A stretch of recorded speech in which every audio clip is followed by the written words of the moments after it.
welcome to Fuel for the Fire, an encouraging word brought to you from the Central Texas area Aglow team.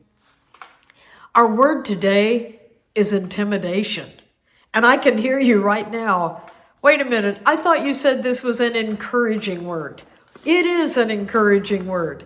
And the reason I want to talk about it is because so many of us experience it. I think every human being over the years, somewhere in their life, has felt intimidated.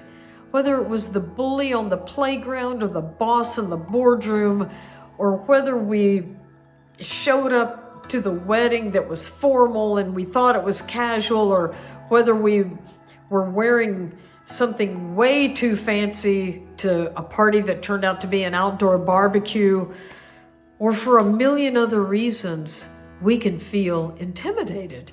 Now, the word intimidate is very, very interesting. It's actually from the Latin, and it literally means in and timidity, or in and fear. And to be intimidated simply means that something from the outside has planted fear or timidity on the inside. I'd like to confront that with the Word of God today, for God has not given us a spirit of fear, but of power and of love and of a sound mind.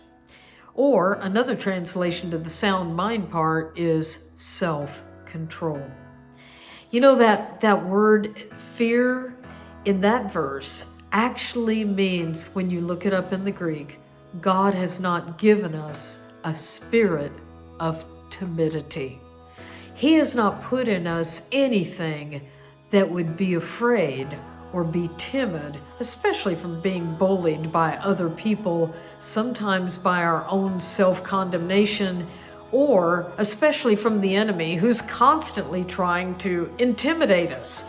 Reminds me of the story of Martin Luther, who turned over one night and there was this huge demon at the end of his bed threatening, and the story goes that Martin Luther turned over, looked at him and said, it's just you.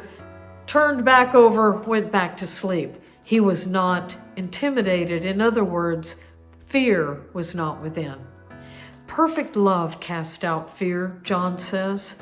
And so I want to encourage you, if you're feeling intimidated, struggling with internal fears, don't fight your fears. Soak in the love. Soak in the love of Jesus.